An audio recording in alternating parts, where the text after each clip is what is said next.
Welcome to the Better Business Podcast. I'm your host, Austin Zelan.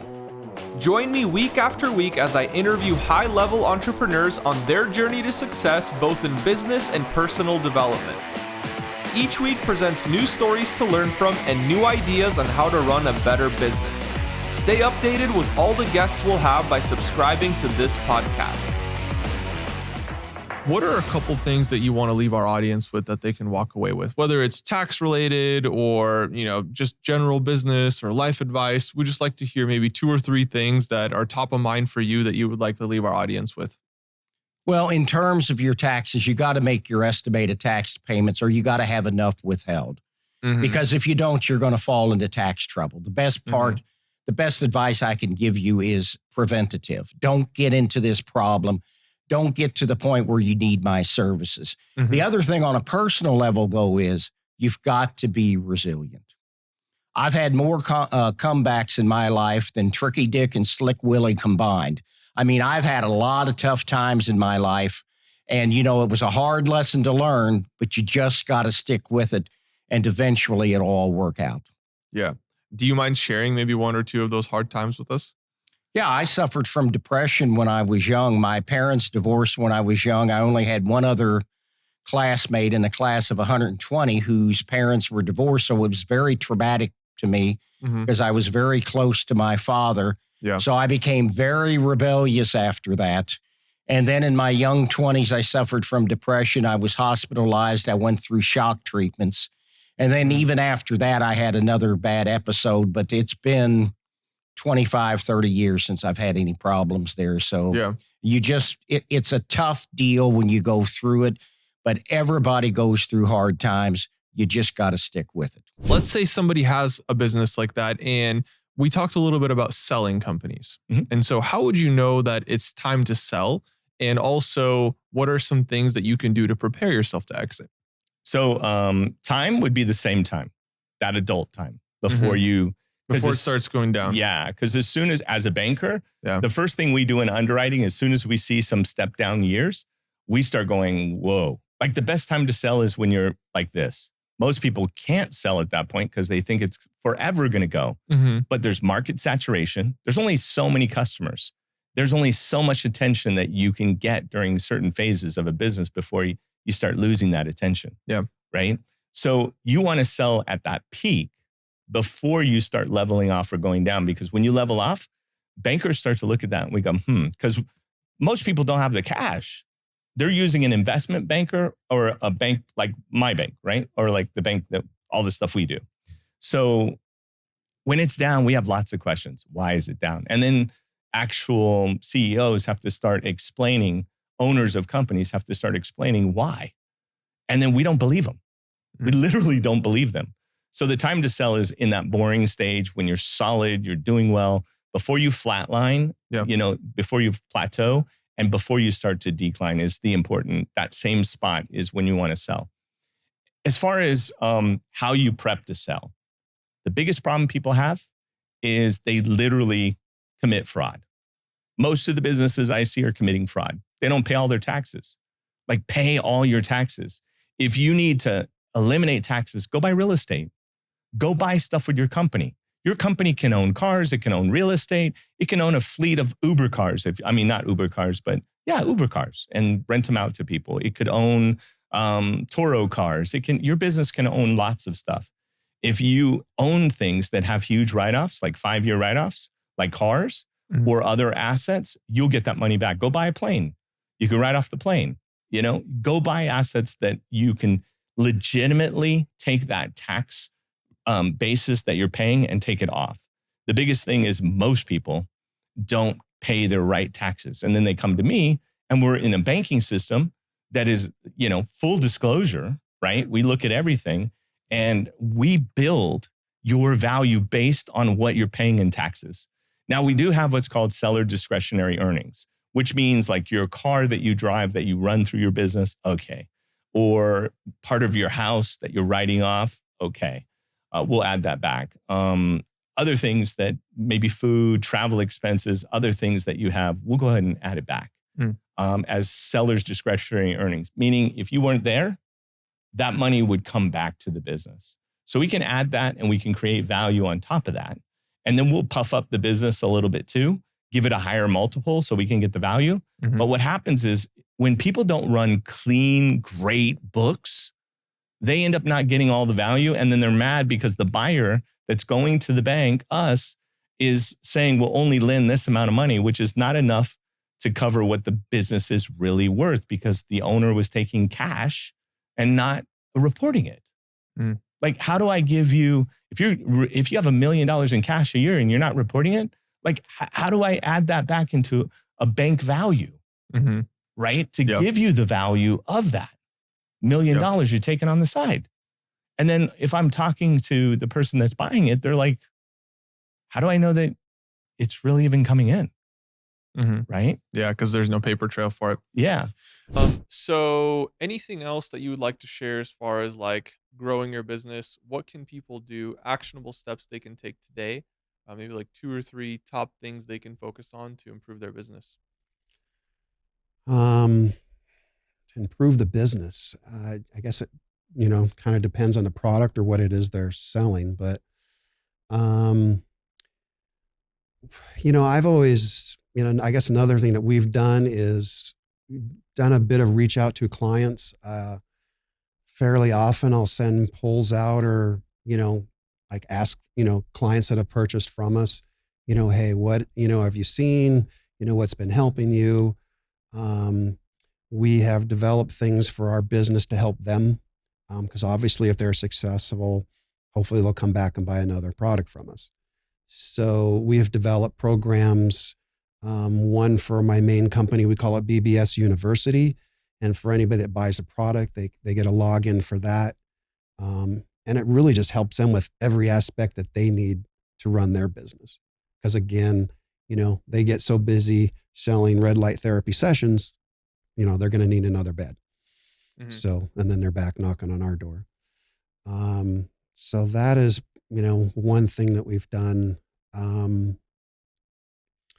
Again, a lot of product focus. I don't know. That's probably. Gotcha. Now, tell us a little bit more about virtual real estate. You mentioned it earlier on, and I want to know what exactly is that and how can we learn from it? Like, is it physical real estate or is it virtual? It's like, it's a really catchy hook. And I coined virtual rental properties because real estate, physical real estate, your apartment buildings, residential, commercial, which I'm an investor in, these are great. There's a lot of advantages to it, tax mitigation, all kinds of stuff, right? But most people think and believe that that's the only path to wealth, which it is an incredible path to wealth, and it has many, many benefits. I'm not here to knock it, but I get the attention of digital real estate because they hear real estate and they're like, I know real estate means wealth and money and cash flow, but you're saying the word virtual or digital. What is that? So here's what it is. There is a way to own properties on the internet and you make cash flow, recurring MRR every single month, monthly recurring revenue, just like you would from an apartment building that someone's renting out. But it's a little bit different. These properties, like I said, they're online, but they include things like websites, media ad campaigns, okay? Facebook ads, Google ads, YouTube ads, things like that. These are actual real properties that you own that are in your accounts, right?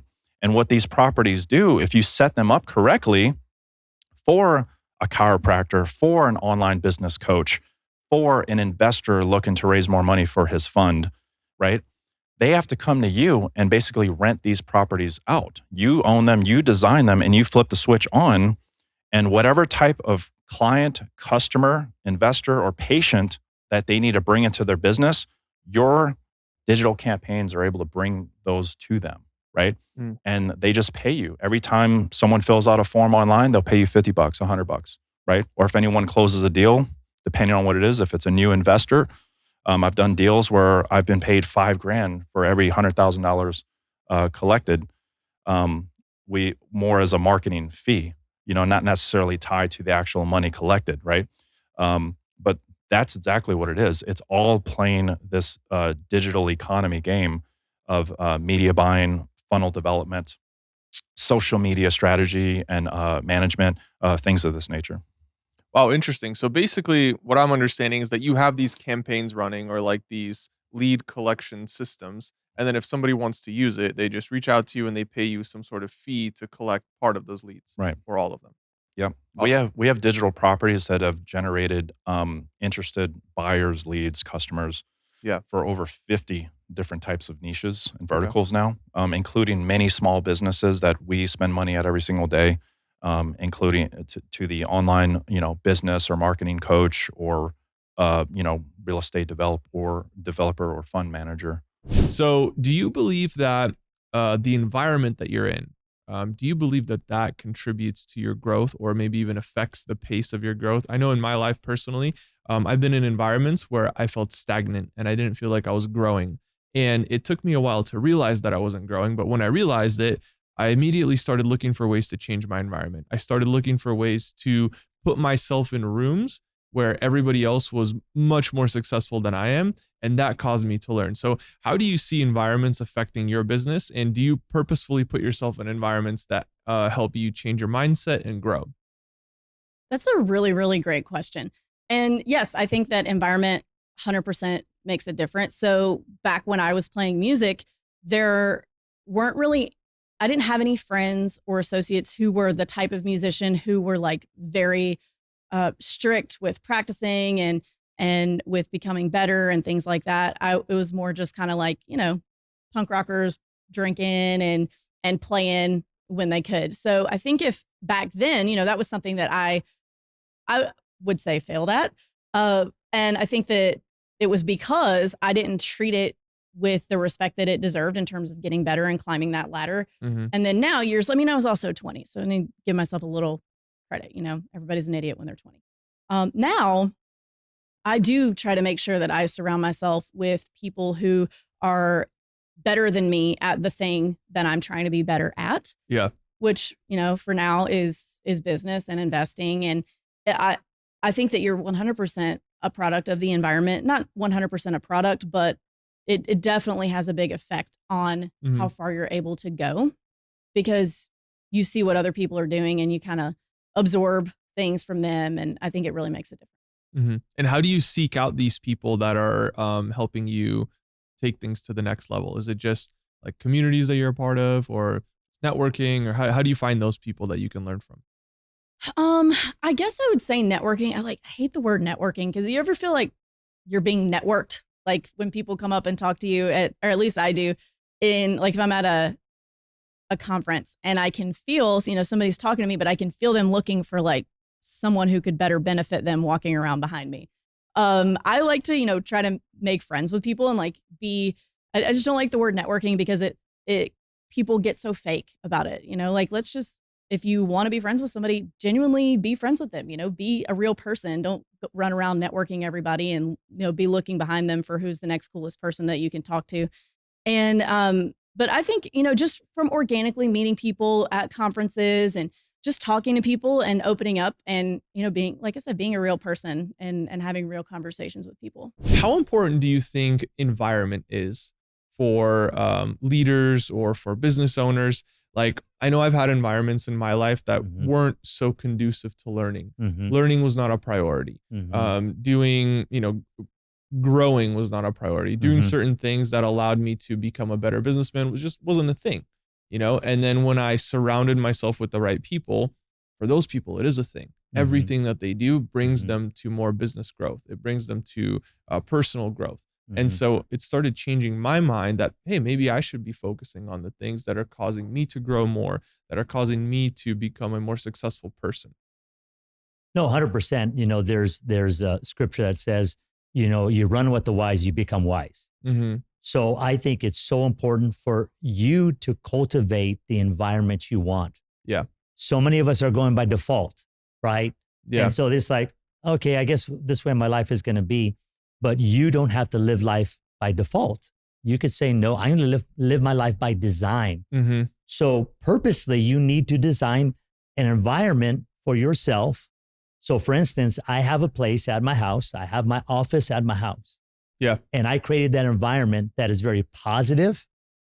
And I'm a basketball fan. So I have autographed basketballs from Steph Curry. LeBron James, some of the greatest players that ever played the game and are presently playing. I have autographs. Somebody said, wow, you have such a great, basketball collection. This is amazing. But what they don't know is I have it on these shelves and I look at that and I'm saying, these men did something great. I like to surround myself with great things that remind me, wait, if they could be great in their business, which is basketball, I could be great in my business. I'm a big believer of what you're listening to. What you're putting in your ears. I tell people, hey, you're driving, turn that into your university, put on a podcast like Better Business and get yourself in that mindset. You can architect your own environments at times. Yeah. And too many of us just want to go, well, the way I grew up, or, I'm just negative, or my family was that way. And I tell people, listen, your family may have been this way, may have been a great family, but you are responsible now. Yeah. For saying, no, I'm going to create an environment where I can flourish and I can grow. So quite honestly, I don't want to be around negative people. Yeah. I don't want to be around people that are always finding out what's wrong and what's wrong with the world and what's wrong and is a recession coming. And I tell people, listen, some of the people that made the most money have made it in the worst times, because what other people saw as there's no opportunities. People come in and say, this is the greatest opportunity to make money. Surround yourself with great people and an environment that will instill in you, no, I want to grow. Like you said, I want to move forward. I want to do more with my life. And when I get around those people, I get more excited. And I want to be around people like yourself that say, hey, I feel like I should start this.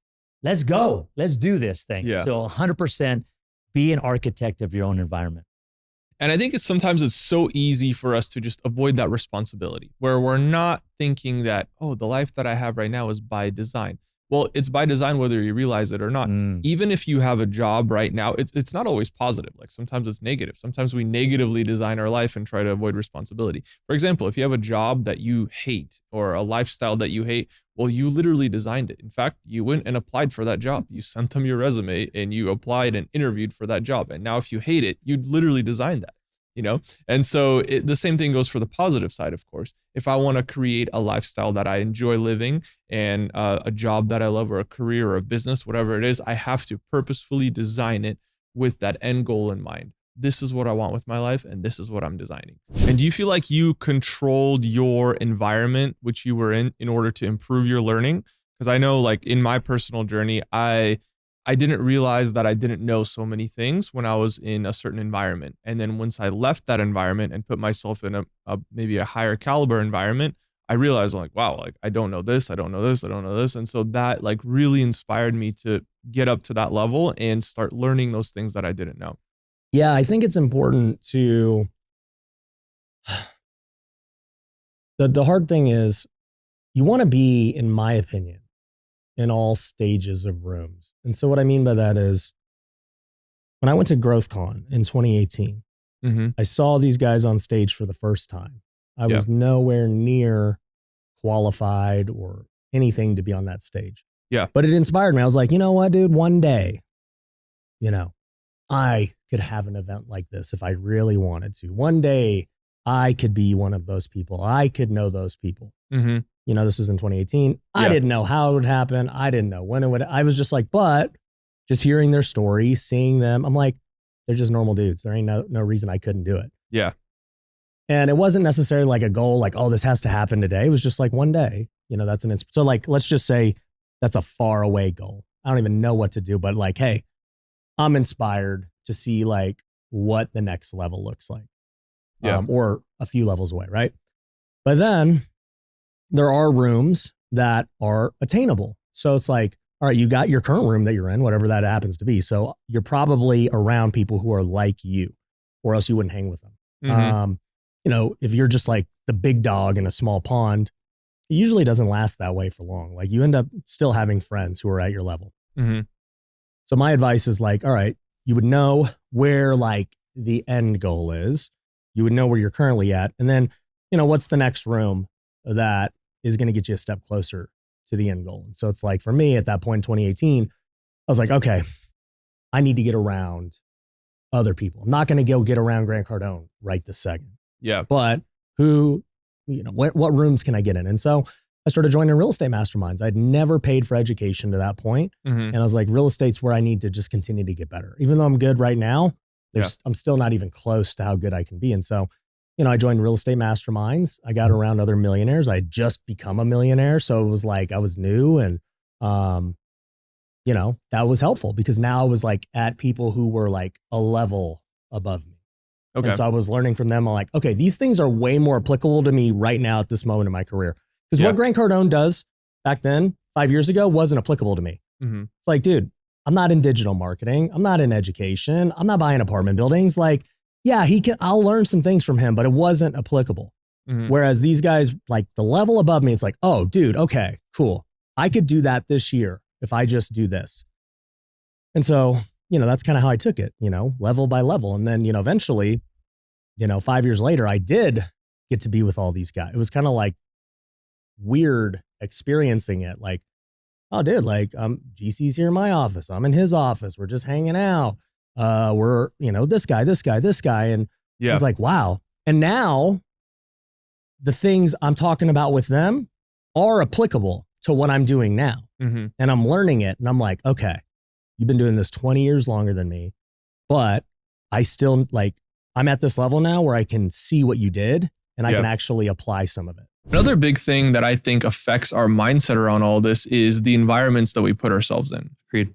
Would you say that you've cultivated an environment around yourself, or maybe you had to change your environment at a certain point in your life that allowed you to do the things that you're doing today?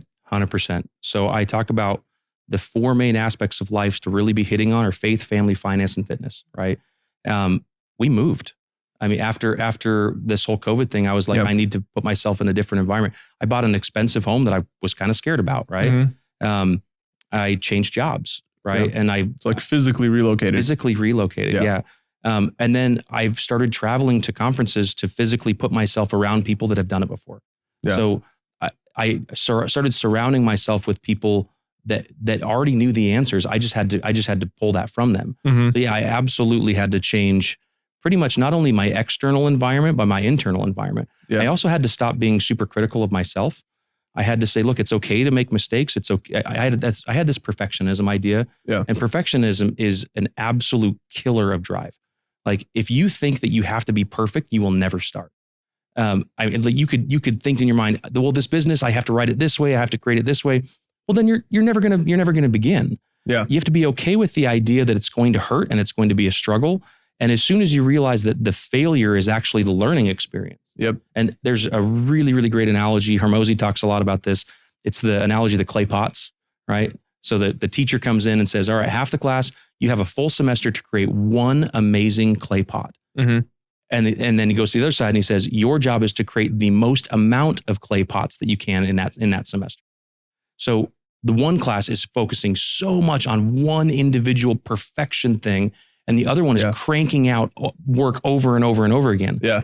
So by the end of the semester, the people who made a significant amount of pots, their quality was far better than the one that spent the entire 4 months working on one pot. Wow. It's because you get in there and you learn and you develop from the failures. So the 9,000 pots that weren't right turned into the 9,001 that was better than anything that somebody could have done in a long time. Yeah. So the point is, go do it. Learn to fail. Learn to understand the hardship in business.